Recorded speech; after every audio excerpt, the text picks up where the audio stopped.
So good morning students, once again welcome back to Prakashan classes. और आज हम लोग 2019 का जो पेपर सॉल्व कर रहे थे उसका रिमेनिंग क्वेश्चंस को कवर करेंगे और उसके बाद नेक्स्ट पेपर मूव ऑन करेंगे। सो हम लोगों ने ऑलरेडी क्वेश्चन नंबर 8 तक कर लिया था। तो क्वेश्चन नंबर 8 का जो और वाला पार्ट है, ठीक है, जो आपको क्वेश्चन पेपर का जो लिंक है वो डिस्क्रिप्शन बॉक्स में मिल जाएगा, वहाँ से कवर अप कर लेना। लिखा हुआ है क्वेश्चन में, product Z passes through to process accounting का जो चैप्टर है प्रोसेस अकाउंट्स, ठीक है, उससे रिलेटेड क्वेश्चन है। Product Z passes through to process before it is transferred to finish stock. The following information is available. Process A, process B, ये process A और process B नहीं होना चाहिए था, ये process X and process Y होना चाहिए था, जो भी है ए बी लिखा हुआ है। फिनिश स्टॉक मटेरियल दिया हुआ है प्रोसेस ए का 80,000, लेबर का खर्चा दिया हुआ है, ओवरहेड्स बता दिया है, क्लोजिंग स्टॉक बताया गया है, profit on transfer price. Transfer price को अपना अपना क्वेश्चन में अंडरलाइन करके लिख लेंगे selling price. Profit on transfer price का मतलब हो गया सेलिंग प्राइस। और लिखा हुआ है there is no stock at the beginning and sales were इतना। तो ये सेल्स किस चीज का है? फिनिश स्टॉक का है। हम लोग को प्रोसेस अकाउंट बनाना है एंड फिनिश स्टॉक अकाउंट बनाना है। तो स्टार्ट करते हैं क्वेश्चन, ठीक है। सबसे पहले हम लोग को क्वेश्चन बोला है प्रोसेस अकाउंट्स बनाने, accounts plural more than one. तो हम लोग क्या बनाएंगे? प्रोसेस ए अकाउंट या फिर प्रोसेस एक्स अकाउंट। तो स्टार्ट करते हैं process A account.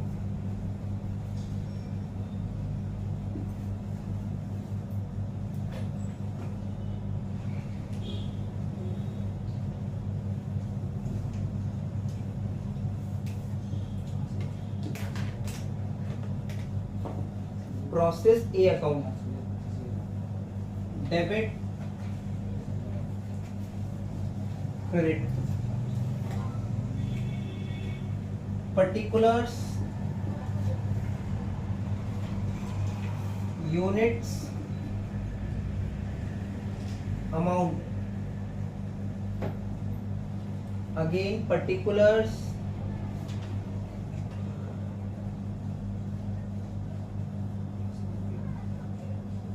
Units and amount. So process account बना रहे हैं हम लोग। प्रोसेस अकाउंट में क्या क्या डिटेल दिया हुआ है? क्वेश्चन में दिया हुआ है मटेरियल अकाउंट, तो मटेरियल का कॉस्ट। तो सबसे पहले हम लोग क्या ले लेंगे? मटेरियल कॉस्ट ले लेंगे, ठीक है। सबसे पहले हम लोग ले लेंगे मटेरियल कॉस्ट। तो मटेरियल कॉस्ट कितना दिया हुआ है? 80,000 मटेरियल कॉस्ट दिया हुआ है क्वेश्चन में 80,000। तो सबसे पहले हम लोग लिख देंगे टू मटेरियल्स। हम लोग सबसे पहले लिख देंगे टू मटेरियल्स।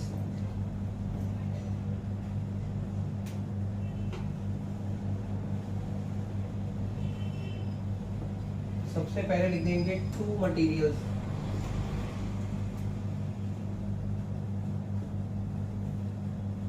कितना है मटेरियल्स? 80,000 लिख दिए। उसके बाद आ जाएगा to labour.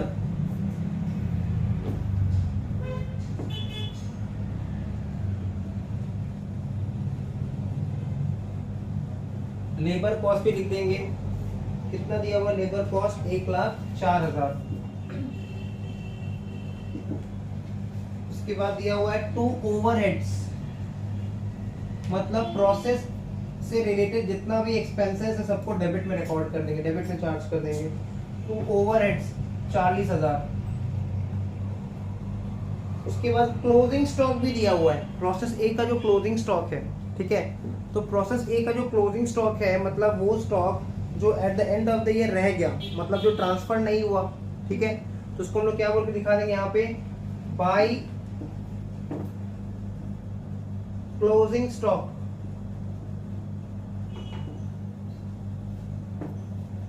By closing stock.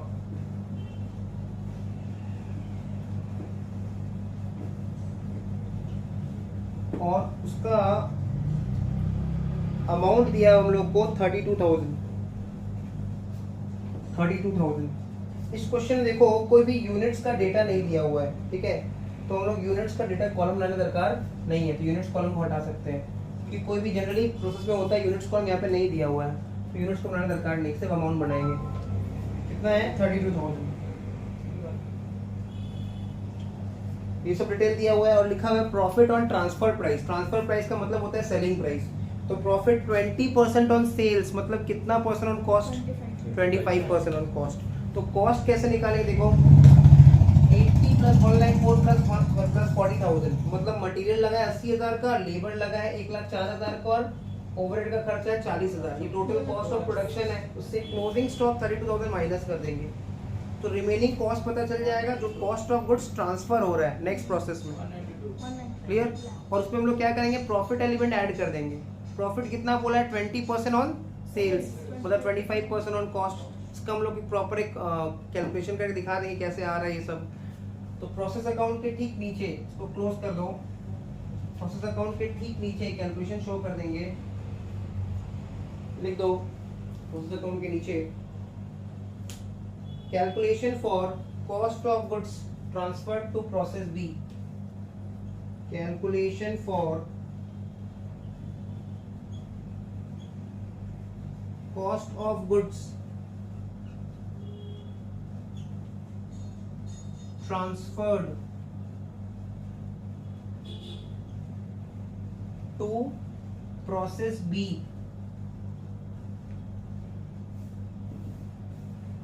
Calculation for cost of goods transfer to process B. इसके अंदर में पर्टिकुलर्स और एक अमाउंट का कॉलम,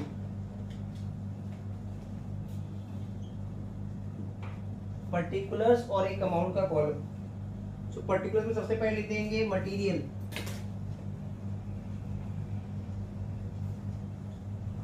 मटेरियल कितना है? 80,000 लिख दिए। उसके बाद आ जाएगा लेबर 1,04,000।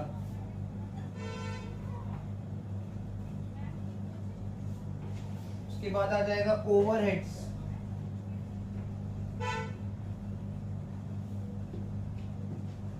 40,000। इन तीनों को ऐड कर लेंगे, कितना आ रहा है? 2,24,000। 2,24,000। इससे लेस कर देंगे हम लोग closing stock,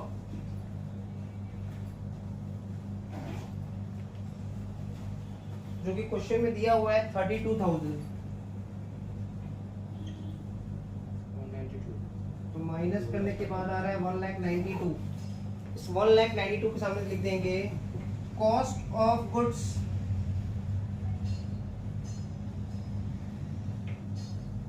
transferred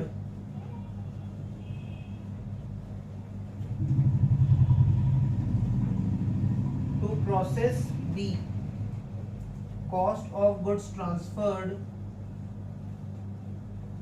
to process B। Cost of goods transferred to process B 1,92,000। Clear? Done यहाँ तक? ये हो गया हम लोग का फर्स्ट कैलकुलेशन। अब इसी के नीचे लिखे हो calculation for transfer price of goods transferred। calculation for transfer price of goods transferred from process A to process B। इसको मिटा दे रहे हैं, इसी के नीचे लिखेंगे calculation for transfer price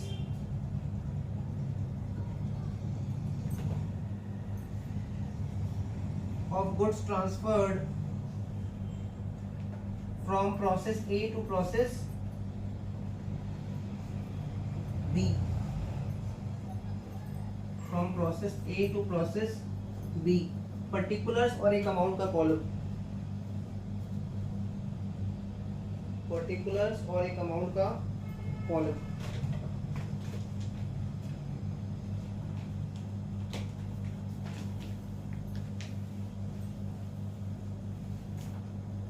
सबसे पहले देंगे calculation for transfer price of goods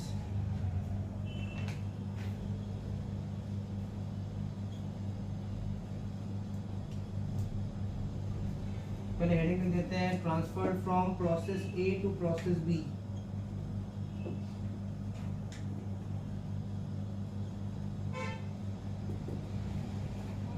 तो हम लोगों ने पहले इसका कैलकुलेशन में दिखा रखा है, कॉस्ट ऑफ गुड्स ट्रांसफर, तो यहाँ पे लिख देंगे पर्टिकुलर्स में, और एक अमाउंट का कॉलम यहाँ लिख देंगे, cost of goods transferred to process B, cost of goods transferred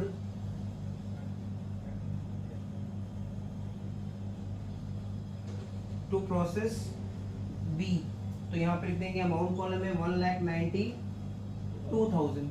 अब क्वेश्चन ने बोल दिया है कि जो प्रॉफिट है वो ट्रांसफर प्राइस का कितना परसेंट है, 20% है। ट्रांसफर प्राइस मतलब सेलिंग प्राइस, तो 20% ऑन सेल्स मतलब कितना percent on cost, 25% on cost. तो यहाँ पे लिख देंगे ऐड प्रॉफिट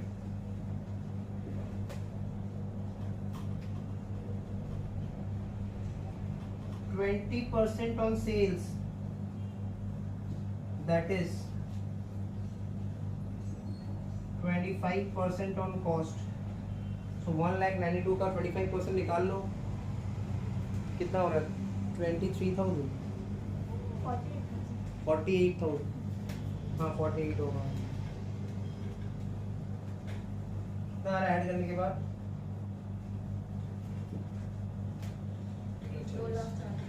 ये हो जाएगा ट्रांसफर प्राइस।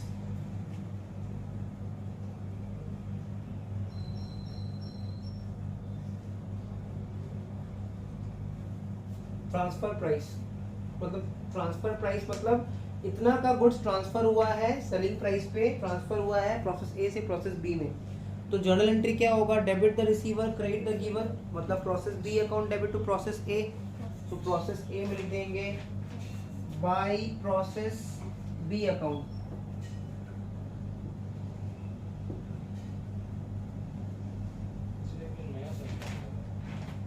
ये नया बस इतना ही है कि इसमें यूनिट्स नहीं दिया है। देखो तुम देखो, जो भी और वाला सम्स आता है ना 15 मार्क्स में, उसमें एक सम सिंपल रहेगा और एक सम थोड़ा सा ट्विस्टेड रहेगा, ठीक है। ये जानबूझ के ऐसा किया जाता है क्योंकि अगर दोनों ही इजी हो जाएगा तो फिर पेपर काफ़ी इजी हो जाएगा स्टूडेंट्स के लिए। तो एक वाला सम ट्विस्टेड रहेगा। तो देखो ऑपरेटिंग कॉस्टिंग के साथ और में आया है, तो ऑपरेटिंग कॉस्टिंग तो सिंपल वाला दिया है, उसका और वाला थोड़ा सा ट्विस्टेड दिया है, इसमें यूनिट्स नहीं दिया हुआ है। तो बाई प्रोसेस बी नीचे डायरेक्ट लिख देंगे ट्रांसफर प्राइस,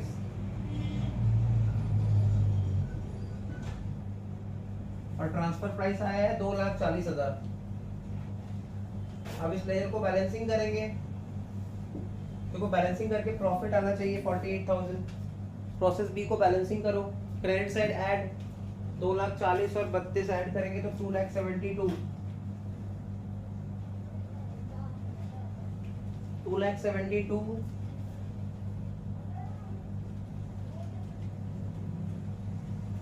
माइनस करो, ये सब कितना आ रहा है 48,000। तो ये 48,000 के सामने लिख देंगे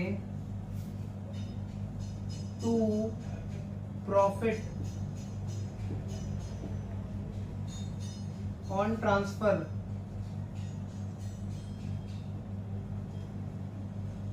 ब्रैकेट में balancing figure, to profit on transfer bracket में बैलेंसिंग फिगर। ये प्रोसेस ए अकाउंट बन गया। अब बनाएंगे प्रोसेस बी अकाउंट।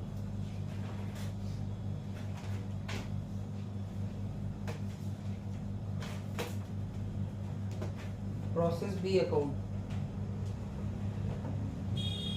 तो बताओ प्रोसेस बी में हमने लिखा है, प्रोसेस ए में लिखा है बाई प्रोसेस बी, तो पहले इसका करस्पॉन्डिंग पोस्टिंग जाएगा प्रोसेस बी में टू प्रोसेस ए।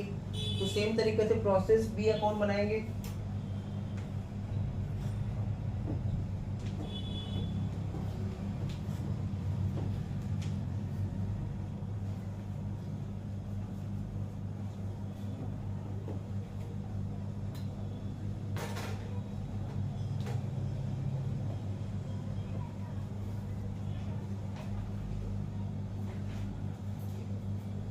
प्रोसेस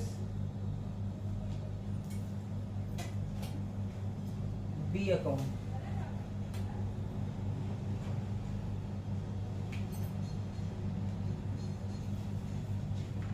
सबसे पहले प्रोसेस बी में हम लोग लिख देंगे to process A corresponding posting, क्योंकि हमने प्रोसेस ए में लिखा था बाई प्रोसेस बी, तो प्रोसेस बी में लिख देंगे टू प्रोसेस ए।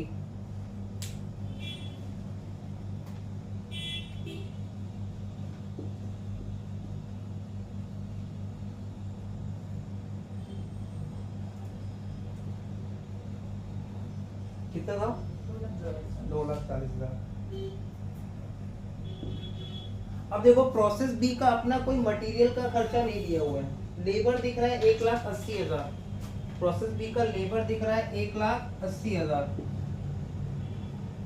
तो यहाँ पे लिख देंगे टू लेबर 1,80,000, टू लेबर 1,80,000। उसके बाद आ जाएगा to overheads, to overheads 60,000, to overheads 60,000, और क्लोजिंग स्टॉक भी दिया हुआ है, तो बाय क्लोजिंग स्टॉक कितना है? 80,000। तो अगर यहाँ पे ध्यान से देखिए तो कितना कॉस्ट ऑफ गुड्स ट्रांसफर हो गया नेक्स्ट फिनिश स्टॉक में?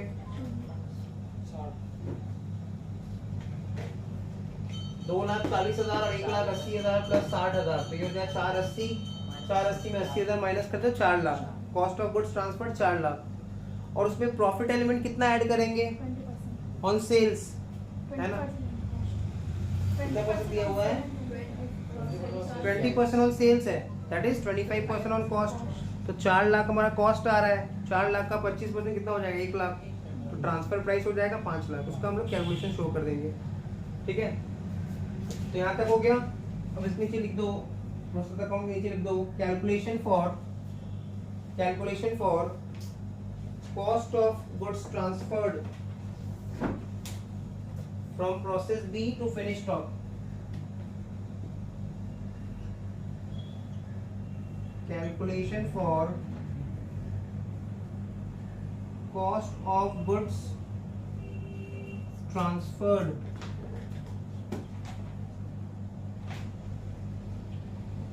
from process B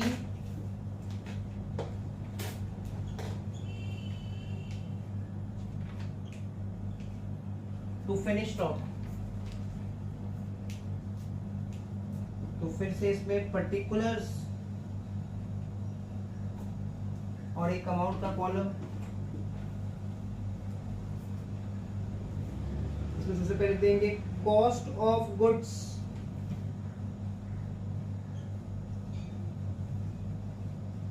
transferred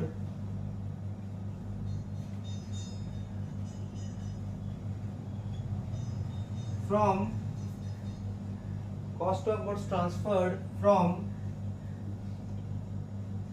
process A account।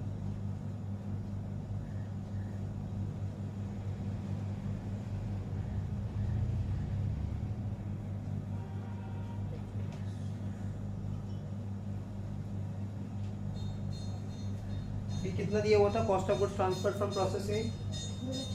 2,40,000। देखो जो ए के लिए ट्रांसफर प्राइस है, सेलिंग प्राइस है, वो बी के लिए कॉस्ट प्राइस है 2,40,000। इसमें हम लोग क्या ऐड कर देंगे? लेबर,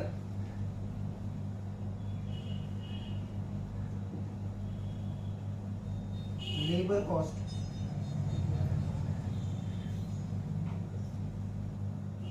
तो लेबर कितना है? 1,80,000। और इसमें हम लोग ऐड कर देंगे ओवरहेड्स,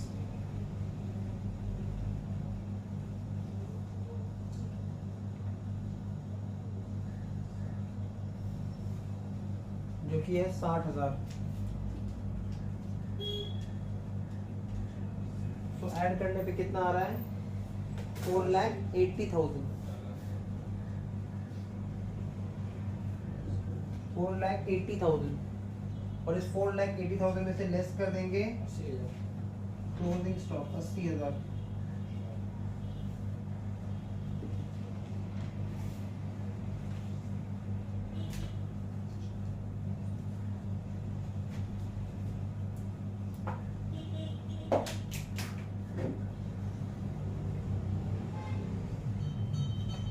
दिया जाएगा 4 लाख। इसके साथ लिख देंगे cost of goods transferred to finish stock.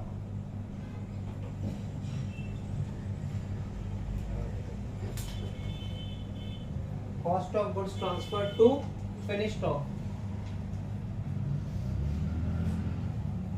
इसी के नीचे हम लोग फिर से कैलकुलेशन शो कर देंगे। Calculation for transfer price of goods transferred from process B to finish stock.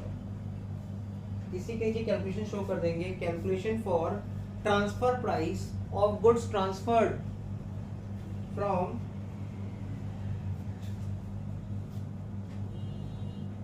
हो गया यहाँ तक।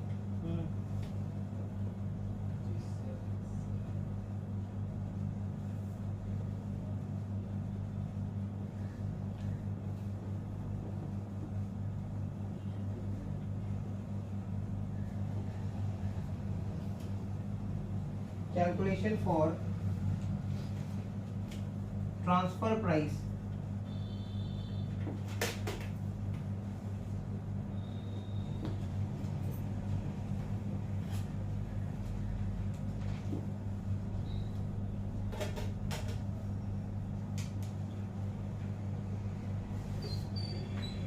of goods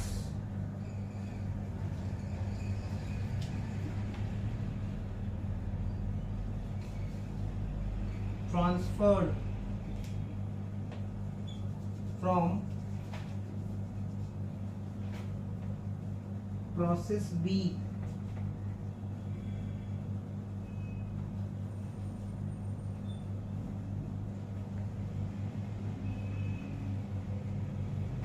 to finish stock।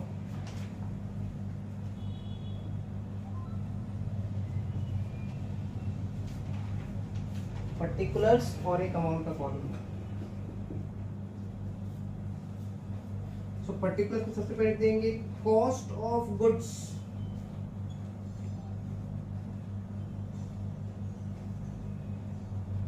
Transferred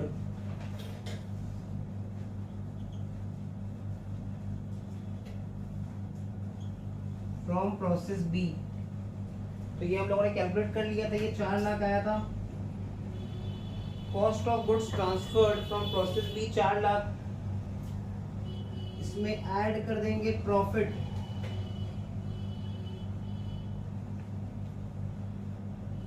bracket लिख देंगे 20% on sales, that is 25% on cost, जो कि हो जाएगा 1 lakh.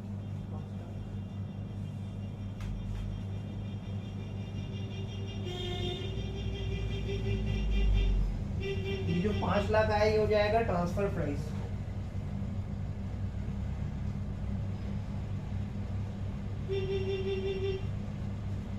Transfer price 5 lakh. Clear. अब इसी को लिख देंगे प्रोसेस बी अकाउंट में बाय फिनिश स्टॉक।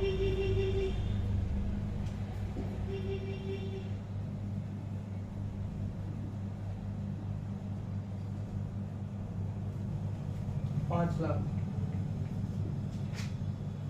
अब प्रोसेस बी अकाउंट को फटाफट बैलेंसिंग कर देंगे। तो क्रेडिट में आ रहा है 5,80,000,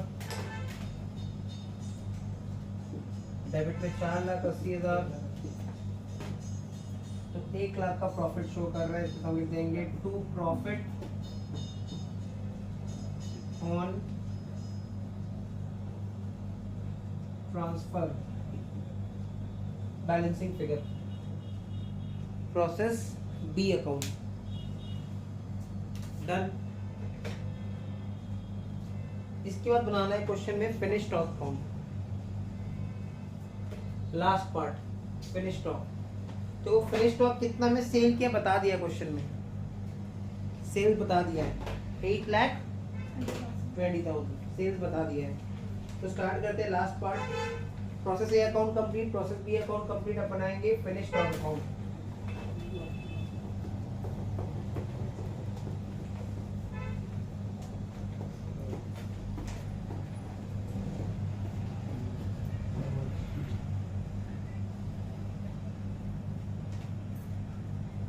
हेडिंग दे देंगे फिनिश स्टॉक।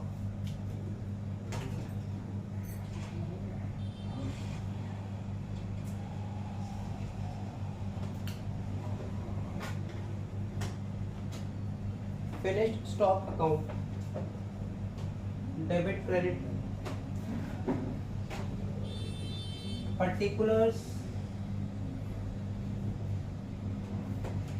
अमाउंट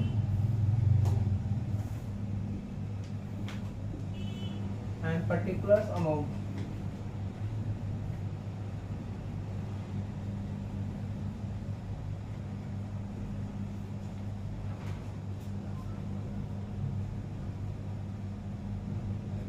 तो अभी अभी हम लोगों ने कंप्लीट किया था process B account. Process B में लिखे थे बाय फिनिश स्टॉक, तो फिनिश स्टॉक लिख देंगे टू प्रोसेस बी।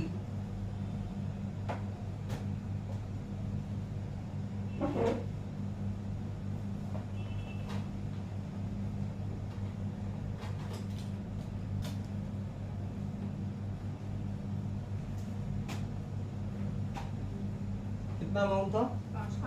5 लाख।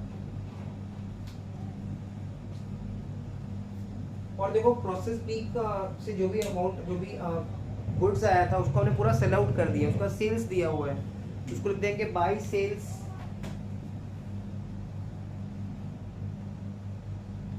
ये दिया हुआ है 8,20,000।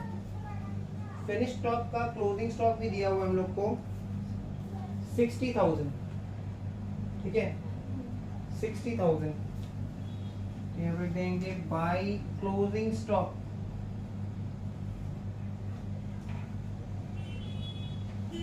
60,000।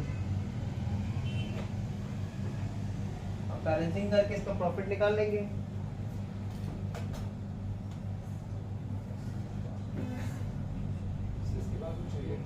हाँ नहीं, इसके बाद तो कुछ नहीं, खत्म ही। 8,80,000 माइनस 5 लाख, 3,80,000। यहाँ लिख देंगे टू प्रॉफिट, ब्रैकेट में बैलेंसिंग फिगर।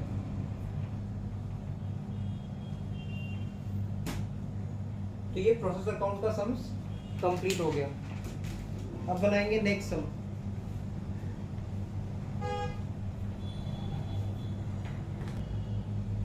तो स्टार्ट करते हैं क्वेश्चन नंबर 9। क्वेश्चन नंबर 9 में है लास्ट क्वेश्चन एग्जाम 2019 पेपर का।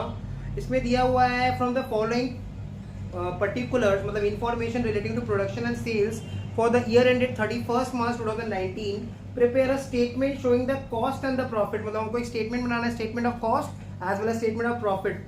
रॉ मटेरियल दिया हुआ है 1 अप्रैल 2018 का, मतलब ये opening stock of raw material है। WIP 2 लेवल पे दिया हुआ है, एट प्राइम कॉस्ट पे भी दिया हुआ है, एट फैक्ट्री एक्सपेंसेस पे भी दिया हुआ है। तो देखो एग्जाम 2019 में जो क्वेश्चन आया है this is similar question, similar to exam 2011। खाली डिफरेंस यही है कि एग्जाम 2011 का जो क्वेश्चन था उसमें सिंपल एवरेज मेथड था और एग्जाम 2019 का क्वेश्चन में फीफो मेथड बताया है। Material purchase, freight on material भी दिया हुआ है, loss of material by fire, मतलब हम लोग को हिंट मिल रहा है कि हमको पहले रॉ मटेरियल कंज्यूम कैलकुलेट करना पड़ेगा, निकालना पड़ेगा। चार्जेबल एक्सपेंसेस दिया हुआ है, डायरेक्ट लेबर दिया हुआ है, ऑफिस एक्सपेंसेस दिया हुआ है 2 रुपया पर यूनिट, सेलिंग एक्सपेंसेस दिया हुआ है 1 रुपया पर यूनिट, डिस्ट्रीब्यूशन एक्सपेंसेस दिया हुआ है, सेल्स गिवन है, रॉ मटेरियल का क्लोजिंग स्टॉक दिया हुआ है, WIP का क्लोजिंग स्टॉक दिया हुआ है, ठीक है, प्राइम कॉस्ट और फैक्ट्री एक्सपेंसेस पे, stock of finish goods units में भी दिया हुआ है और वैल्यू में भी दिया हुआ है। तो ओपनिंग स्टॉक का वैल्यू भी दिया है, यूनिट्स भी दिया है, बट क्लोजिंग स्टॉक का वैल्यू नहीं दिया, क्वेश्चन मार्क है। क्वेश्चन मार्क मतलब उसको हमको कैलकुलेट करके निकालना पड़ेगा। और हम लोग को सेल्स किस बेसिस पे किया, हम लोगों ने फीफो बेसिस पे, फर्स्ट इन फर्स्ट आउट। तो स्टार्ट करते हैं, हम सबसे पहले हेडिंग दे देंगे statement showing cost and profit statement showing cost and profit जैसा दिया हुआ है, ठीक है। अगर लिखता है क्वेश्चन में कि प्रिपेयर कॉस्ट शीट तो लिख देते हैं हेडिंग कॉस्ट शीट। यहाँ बोल रहा है prepare statement showing cost and profit, तो वही लिख देंगे statement showing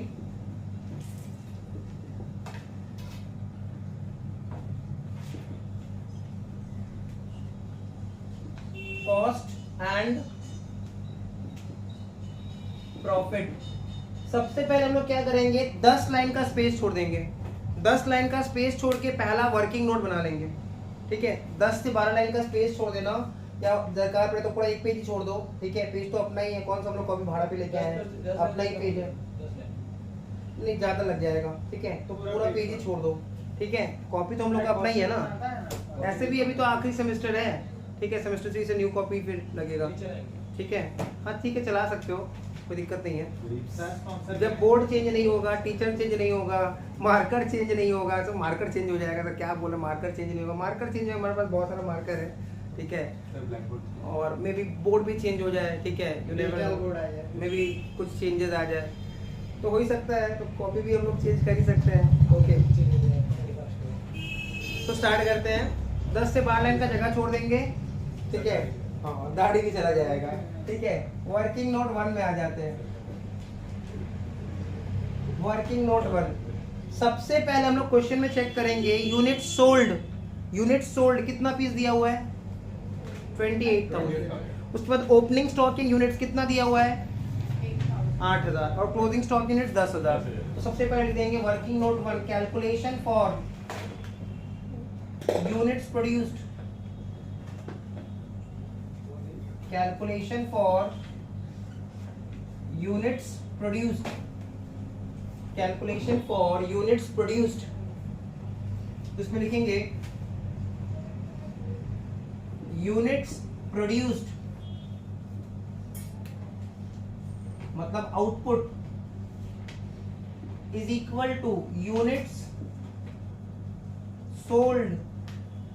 units produced is equal two units sold plus closing stock in units, closing stock in units minus opening stock in units। so units produced कितना दिया हुआ है, ये निकालना है हम लोग को, दिया हुआ नहीं है। units sold given है, कितना है 28,000 यूनिट्स। तो यूनिट सोल्ड के जगह पे हमने लिख दिया, पुट कर दिया value 28,000 units, 28,000 units, 28,000 units. Closing stock in units कितना दिया हुआ है, क्लोजिंग स्टॉक इन यूनिट्स दिया हुआ है 10,000 units. And opening stock in units कितना दिया हुआ है, 8,000 यूनिट्स। तो यूनिट्स प्रोड्यूस्ड आ गया 30,000 यूनिट्स, आउटपुट आ गया 30,000 यूनिट्स। मतलब अगर क्वेश्चन में आउटपुट या कोई भी डिटेल नहीं दिया है तो इस इक्वेशन से हम लोग कोई भी मिसिंग डेटा निकाल सकते हैं। क्लियर। अब हम लोगों ने हेडिंग दे दिया था statement showing cost and profit, ठीक है। मतलब बेसिकली ये क्या है, कॉस्ट शीट है। तो हम लोग क्या करेंगे, कॉपी के मतलब क्वेश्चन के राइट हैंड साइड में जहां से सोल्यूशन स्टार्ट कर रहे हैं वहां पर लिख देंगे यूनिट सोल्ड, कोलोन देके लिख देंगे 28,000 यूनिट्स, और लेफ्ट हैंड साइड में लिख देंगे आउटपुट, कोलोन देके लिख देंगे 30,000 यूनिट्स, ठीक है। राइट साइड में हाँ वो भी लिख सकते हैं, इसके नीचे भी लिख सकते हो। क्लियर। ऐसा कोई रूल नहीं कि ऐसे ही लिखना पड़ेगा, इसके नीचे भी लिख सकते हो।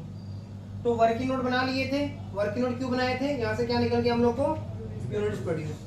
अब स्टार्ट करेंगे मेन सम, ठीक है। मेन सम, तो मेन सम में हम लोग हेडिंग दे देंगे पर्टिकुलर्स, और 3 कॉलम बना लेंगे हम लोग। 2 अमाउंट का कॉलम बनेगा,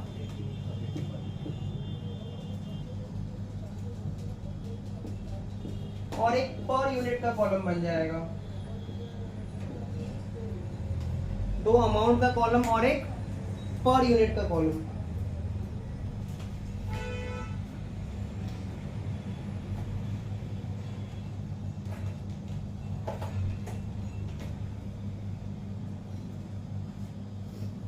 so let us start.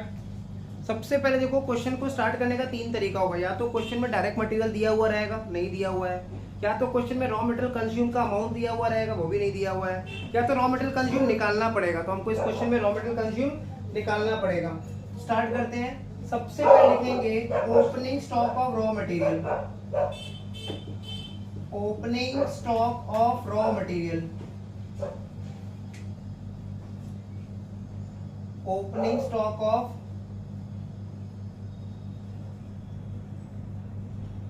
Raw material.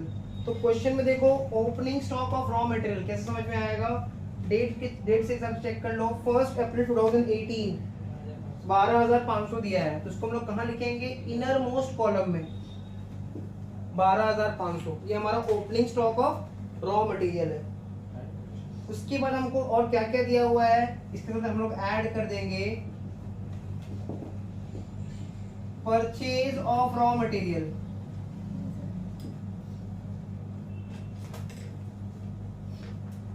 Purchase of raw material.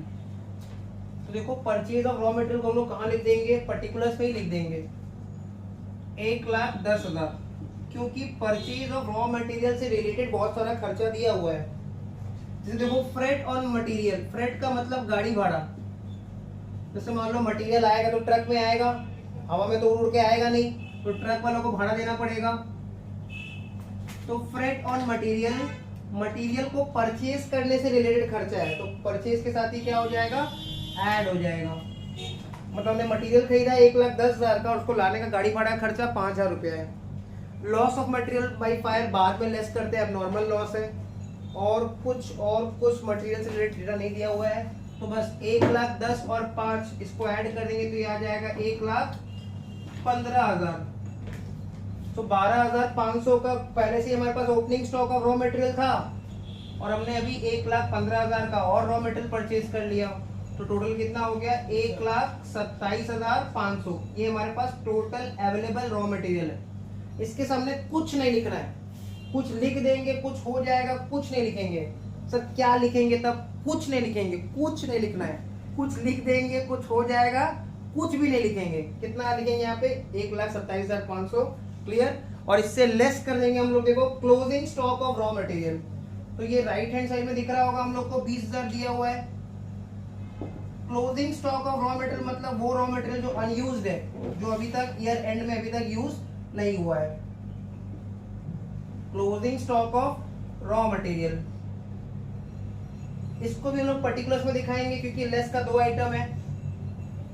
एक है closing stock of raw material और एक है abnormal loss of material by fire, मतलब loss of material by fire.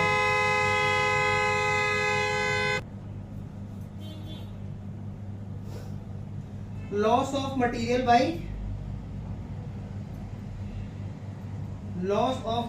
Bye fire. So loss of material by fire कितना है, 5,000। Material जो हमने परचेज किया था वो आग में जल गया, नष्ट हो गया, ठीक है। सनी देओल भी आके उसको बचा नहीं पाया। गदर 2 में जैसे सनी देओल कूद के हर जगह सब कुछ बचा ले रहा है, ठीक है, सब कुछ फोड़ फाड़ दे रहा है, पाकिस्तान का और इंडिया का सब कुछ बचा ले रहा है। और यहाँ पे सनी देओल आ नहीं पाया, ना उसका बेटा आ पाया, जीते आ पाया, ठीक है, समझ में आ रहा है ना। क्या नाम है उसका, पापे। तुमने मूवी देखा ना भाई, पापे था और एक था जीते। तुम लोगों ने देखा होगा मूवी, ठीक है, पापे और जीते। तो छोड़ो वो सब, क्या बात करें हम लोग यहाँ ध्यान देते हैं। Closing stock of raw material 20,000 और abnormal loss of raw material 5,000। तो स्टूडेंट लोग भी यहाँ पे काफी लोग हंस रहे हैं, तुम लोग भी हंस रहे हो, हंस सकते हो कमेंट सेक्शन में, ठीक है। ओके, सो 20 और 5 कितना हो जाएगा, 25,000। तो 1,27,500 का स्टॉक था, उसमें से 25,000 का स्टॉक यूज नहीं हुआ, तो बाद बाकी यूज अप हो गया। उसको हम लोग लिख देंगे 1,02,500। 1,02,500। और ये जो 1,02,500 का स्टॉक है, इसी के सामने लिख देंगे raw material consumed. Raw material consumed,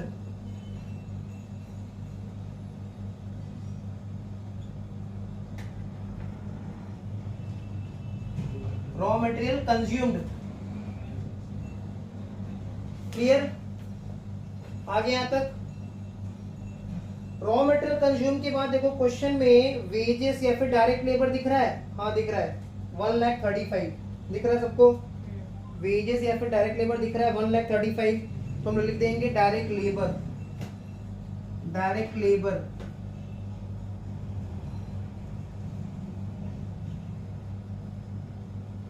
direct labour 1,35,000।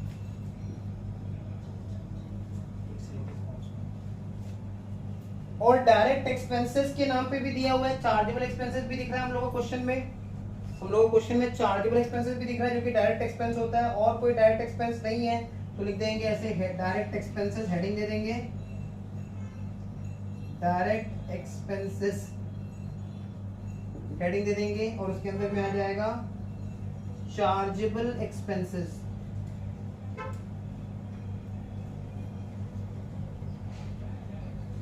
Chargeable expenses और क्या क्या आता है डायरेक्ट एक्सपेंस में, कॉस्ट ऑफ डिजाइन आता है, higher charges of specific plant and machinery आता है, रॉयल्टी ऑन प्रोडक्शन आता है, ठीक है। तो चार्जेबल एक्सपेंसेस कितना दिया हुआ है 25,000। तो जनरली क्या होता है, generally raw material consume, direct labour और डायरेक्ट एक्सपेंस को ऐड करके जो आता है उसके सब लिखते हैं प्राइम कॉस्ट। बट इस क्वेश्चन में ऐसा नहीं लिखेंगे, क्यों नहीं लिखेंगे, क्योंकि यहाँ पे WIP दिया हुआ है प्राइम कॉस्ट, WIP का एडजस्टमेंट होगा उसके बाद जो वैल्यू आएगा उसको लिखेंगे प्राइम कॉस्ट। क्लियर, जनरली यही होता है कि raw material consume, direct labour, direct expense का जो टोटल आता है उसके सामने लिख देते हैं प्राइम कॉस्ट। क्लियर, तो इसको ऐड करो, कितना आ रहा है 2,62,500, 2,62,500, 2,62,500 टाका। क्लियर, इसके सामने कुछ नहीं लिखना है, कुछ लिख देंगे कुछ हो जाएगा, कुछ नहीं लिखेंगे। Clear, okay. अब इसको हम लोग थोड़ा सा स्लाइड करके ऊपर लेके जाते हैं। क्लियर, आर्टिफिशियल डिजिटल बोर्ड, तो थोड़े लोग बोल रहे हैं आर्टिफिशियल डिजिटल बोर्ड,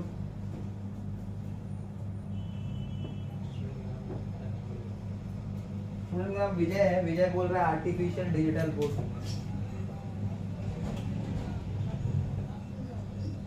तो देखो सेमेस्टर 3 का हमारा जो क्लास होगा वो भी सारा क्लास रिकॉर्ड किया जाएगा, ठीक है। और स्टूडेंट लोग को यहाँ पे इंडिविजुअली बुलाया जाएगा, ठीक है, उनसे क्वेश्चन किया जाएगा, स्टूडेंट लोग जब अच्छा आंसर करेंगे तो उनको रिवॉर्ड भी दिया जाएगा, ठीक है।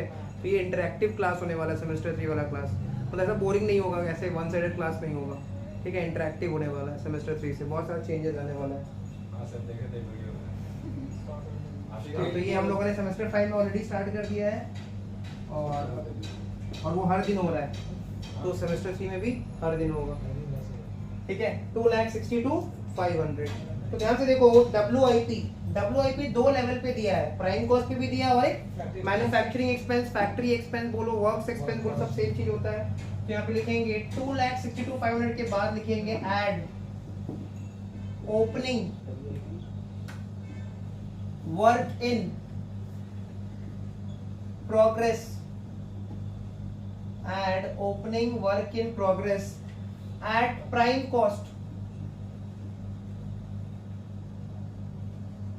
at prime cost, so opening work in progress at prime cost 15,000 है, less closing work in progress। WIP का सिंपल सा एडजस्टमेंट होता है, opening add, closing less, less closing work in progress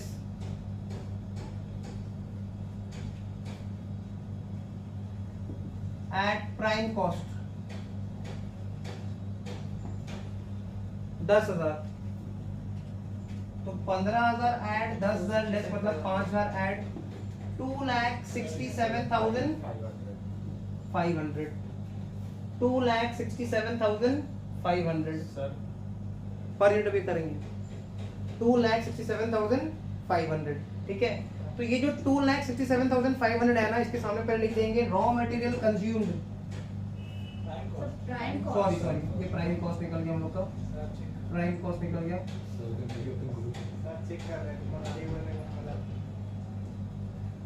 ये हम लोग का प्राइम कॉस्ट आ गया, ठीक है। ना ये जो प्राइम कॉस्ट आया है, ठीक है, अब हम लोग क्या करेंगे, पर यूनिट को समझते हैं कि पर यूनिट कैसे दिखाना है। देखो तुमने जो रॉ मटेरियल कंज्यूम कैलकुलेट करके निकाला था, कितना आया था, 1,02,500।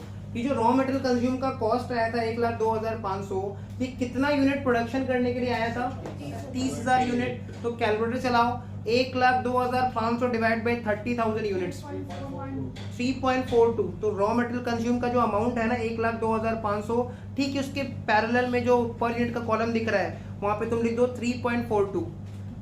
रॉ मटेरियल कंज्यूम का जो अमाउंट आया था 1,02,500, इतना का रॉ मटेरियल हमने कंज्यूम किया था, यूज किया था कितना यूनिट बनाने के लिए, 30,000 यूनिट बनाने के लिए। सो 1,02,500 डिवाइड बाई आउटपुट 30,000 यूनिट्स, कितना आ रहा है, 3.42। सिमिलरली लेबर का कॉस्टिंग पड़ा था हमारा 1,35,000 लेबर कॉस्ट है फॉर 30,000 प्रोडक्शन, तो एक का आ जा रहा है 4.5। तो डायरेक्ट लेबर जहां पे हमने लिखा था, ठीक, उसके पैरेलल पर यूनिट में लिख दो 4.5। Similarly chargeable expense 25,000 chargeable expense था फॉर 30,000, तो पर यूनिट में लिख दो 0.83, ठीक है। उसके बाद सीधा आ जाएंगे, WIP का नहीं करेंगे, ठीक है, बिकॉज WIP कितना यूनिट के लिए हमको पता नहीं है, हम लोग सीधा रॉ मटेरियल प्राइम कॉस्ट में आ जाते हैं। प्राइम कॉस्ट देखो 2,67,500 है, कितना प्रोडक्शन के लिए, 30,000 के लिए। तो 2,67,500 डिवाइड बाय 30,000 कितना, 8.92। क्लियर। प्राइम कॉस्ट के बाद इसमें लिखेंगे add factory overhead.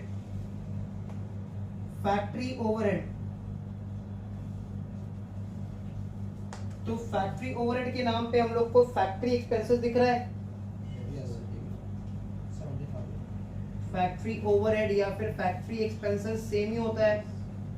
Factory overhead कितना है, फैक्ट्री ओवरहेड 70,000, तो उसको इनर मोस्ट कॉलम में लिख देंगे 70,000, और फैक्ट्री ओवरहेड में ऐड कर देंगे opening work in progress, opening WIP, add factory expenses,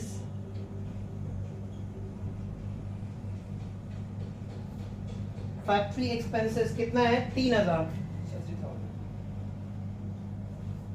और लेस कर देंगे क्लोजिंग WIP,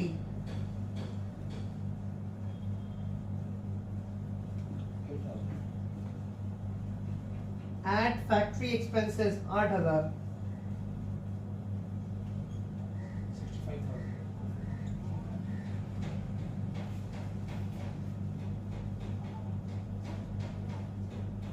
तो 65,000 सेकेंड कॉलम में चला जाएगा, 65,000 चेक कर लो। फैक्ट्री ओवरहेड या फैक्ट्री एक्सपेंसेस 70,000 पहले हमने लिखा, उसमें लिख देंगे add opening WIP at factory expenses 3,000 plus closing WIP and factory expenses 8,000। तो अल्टीमेटली नेट फिगर कितना आ रहा है 65,000।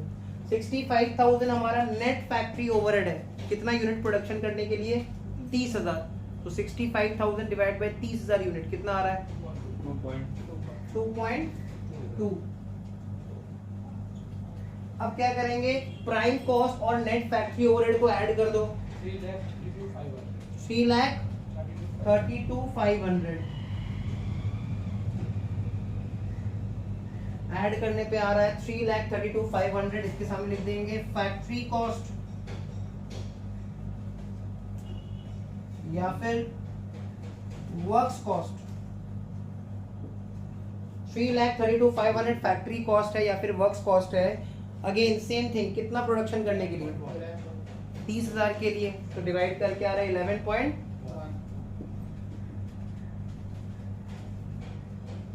ठीक है।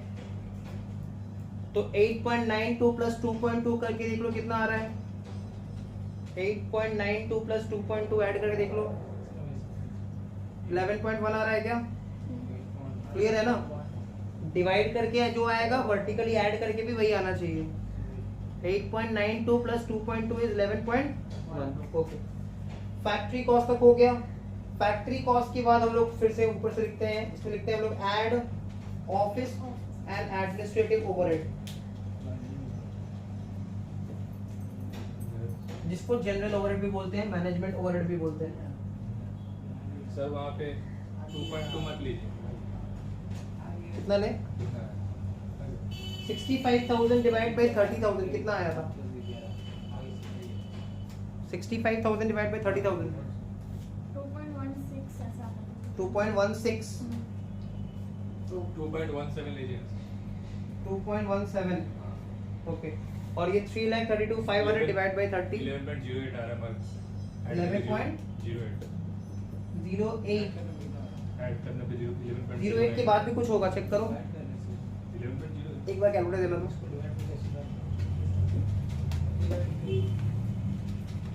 65,000 डिवाइड बाई 30,000 तो आ रहा है 2.17, ठीक है। 3,32,500 डिवाइड बाई 30,000 11.08।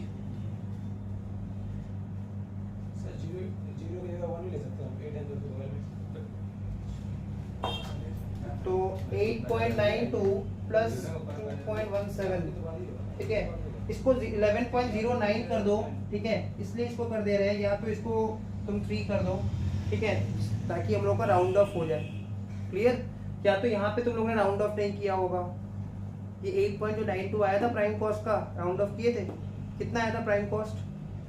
2,67,500 डिवाइड बाई 30,000 तो यहाँ है 8.916, ठीक है। तो 8.92 लिया था, और ये 65,000 डिवाइडेड बाई 30,000 तो यहाँ है 2.16। तो एक काम कर सकते हो, तुम इसको 2.16 ही रखो, तब ये 0 हो जाएगा। तो देखो मैच हो जा रहा है इजीली। 8.92 plus 2.16 will be 11.08। तो वर्टिकली ऐड करके जो आ रहा है, डिवाइड करके भी वही आ रहा है। क्लियर? फैक्ट्री कॉस्ट या फिर वर्क्स कॉस्ट। अब फैक्ट्री कॉस्ट में हम लोग क्या करते हैं, ऐड कर देते हैं ऑफिस एंड एडमिनिस्ट्रेटिव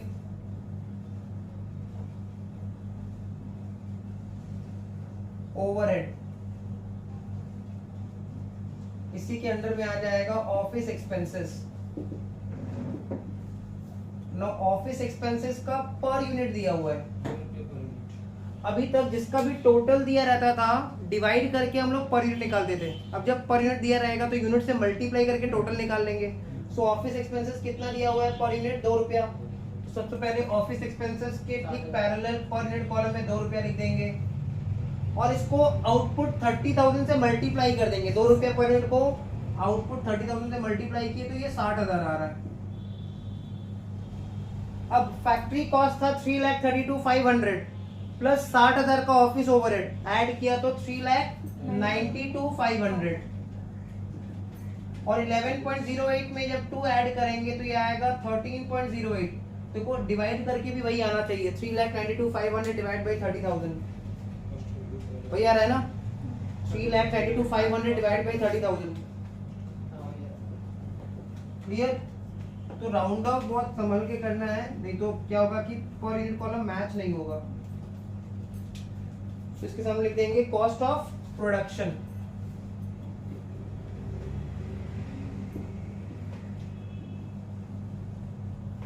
तो कैसे निकलता है cost of production? Factory cost में हम लोग office and administrative overhead add कर देते तो आ जाता है कॉस्ट ऑफ प्रोडक्शन। इसमें ऐड कर देंगे opening stock of finish goods.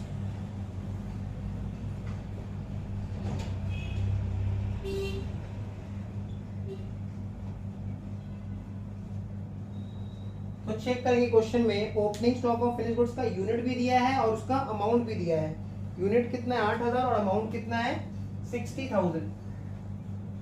Opening stock of finish goods का अमाउंट है 60,000 और यूनिट कितना है 8,000।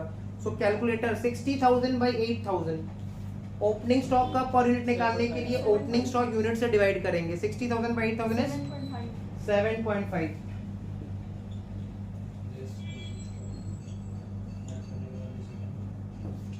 ठीक है, ऐड कर देंगे तो कितना आ रहा है 4,52,500, और पर यूनिट कॉलम ब्लैंक, इसको हम लोग लिखते हैं cost of goods available for sale. Cost of goods available for sale का हमेशा पर यूनिट ब्लैंक रहेगा हर सम्स में। इससे हम लोग क्या लेस कर देते हैं, closing stock of finish goods. देखो यहाँ पे फीफो फॉलो करने बोल रहा है। फीफो में सबसे पहले क्या खत्म होगा, ओपनिंग स्टॉक की करंट प्रोडक्शन। ओपनिंग स्टॉक, तो हमारा ओपनिंग स्टॉक में कितना यूनिट था, 8000 था। हमने टोटल सेल कितना किया है, 28,000। सो 28,000 का जो सेल था उसमें से पहले वो ओपनिंग स्टॉक वाला लॉट खत्म हो गया। रिमेनिंग 20,000 का सेल कहाँ से हुआ है, आउट ऑफ करंट प्रोडक्शन। हमारे पास ओपनिंग स्टॉक में 8000 यूनिट था। हमारा देखो टोटल सेल 28,000 यूनिट है, तो इस 28,000 में से 8,000 तो ओपनिंग स्टॉक वाला है, बाकी का 20,000 करंट प्रोडक्शन में से है। मतलब जो 10,000 बचा है वो करंट प्रोडक्शन से भी सही बचा हुआ है। क्लियर। और ध्यान से अगर देखें, कॉस्ट ऑफ प्रोडक्शन मतलब कॉस्ट ऑफ प्रोड्यूसिंग 30,000 यूनिट्स 3,92,500 है। 3,92,500 कॉस्ट है 30,000 यूनिट प्रोडक्शन करने का। तो 10,000 का कॉस्ट निकाल लेंगे, 10,000 का कॉस्ट निकाल लेंगे। क्लियर। तो यहाँ पे डिवाइड करके दिखा दो, 3,92,500 divided by 30,000 units into 10,000 units. 1,30,833 कितना आ रहा है, 1,30,833 1,30,833। 3,92,500 डिवाइड बाई 30,000 यूनिट्स, ये 30,000 यूनिट का कॉस्ट है। तो मल्टीप्लाई करेंगे 10,000 यूनिट से, कितना आ रहा है, हाँ ये तो आ गया। अब इसको कितना यूनिट से डिवाइड करेंगे, ये कितना यूनिट्स के लिए है, ये क्वेश्चन बताया है क्या, हाँ 10,000 यूनिट के लिए है। तो डिवाइड करके निकाल लो कितना आ रहा है, 13.08। कितना ही आ रहा है ना, 13.08। तो इसके सामने लिख देंगे cost of goods sold. Less होगा ना, हाँ लेस कर दो, कितना आ रहा है, 3,21,667 4,52,500 माइनस दिस 3,21,667। तो ये आ गया कॉस्ट ऑफ गुड्स सोल्ड। ये जो कॉस्ट ऑफ गुड्स सोल्ड है इसका भी पर यूनिट निकालना पड़ेगा। कॉस्ट ऑफ गुड्स सोल्ड से लेके एंड तक, सम्स का एंड तक जब भी पर यूनिट निकालना पड़ेगा यूनिट सोल्ड से डिवाइड करेंगे। और यूनिट सोल्ड कितना है, 28,000। सो 3,21,667 डिवाइड बाय 28,000 यूनिट्स, कितना 11.49। ये आ गया cost of goods sold. Cost of goods sold में हम लोग क्या करते हैं, selling and distribution overhead add कर देते हैं।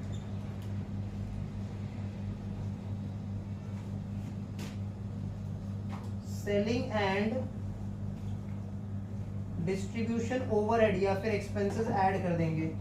तो देखो क्वेश्चन में सेलिंग एक्सपेंसेस दिया हुआ है और डिस्ट्रीब्यूशन एक्सपेंसेस भी दिया हुआ है, तो ये selling and distribution overhead heading बन जाएगा हमारा। के अंदर में आ जाएगा सेलिंग एक्सपेंसेस। सेलिंग एक्सपेंसेस का पर यूनिट दिया हुआ है 1 रुपया। जितना यूनिट बेचा उससे मल्टीप्लाई कर दो 28,000 यूनिट्स, और इसको इनर मोस्ट कॉलम में दिखाएंगे 28,000। इनर मोस्ट कॉलम में दिखा देंगे 28,000। उसी के नीचे आ जाएगा distribution expenses.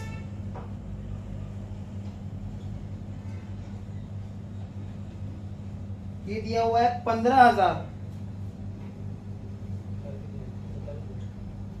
So 28 plus 15 43,000। 43,000 total selling and distribution overhead है। और ये सेलिंग एंड डिस्ट्रीब्यूशन ओवरहेड का खर्चा कितना यूनिट के लिए है, 43,000 का जो कॉस्ट है 28,000 के लिए यूनिट सोल्ड। तो डिवाइड करके निकाल लो कितना आ रहा है, 43,000 डिवाइड बाय 28,000। राउंड ऑफ मत करना, जो है वही बताना। 1.53 के बाद भी कुछ है, 5.4 का तो 1.54। 43,000 डिवाइड बाय 28,000 1.54। इस पर हम लोग ऊपर लिखते हैं। तो क्या करेंगे, कॉस्ट ऑफ गुड्स सोल्ड में selling and distribution overhead add कर देंगे। जो भी आएगा उसके सामने लिख देंगे कॉस्ट ऑफ सेल्स, उसी का दूसरा नाम होता है total cost. Cost of sales, उसी का दूसरा नाम होता है टोटल कॉस्ट।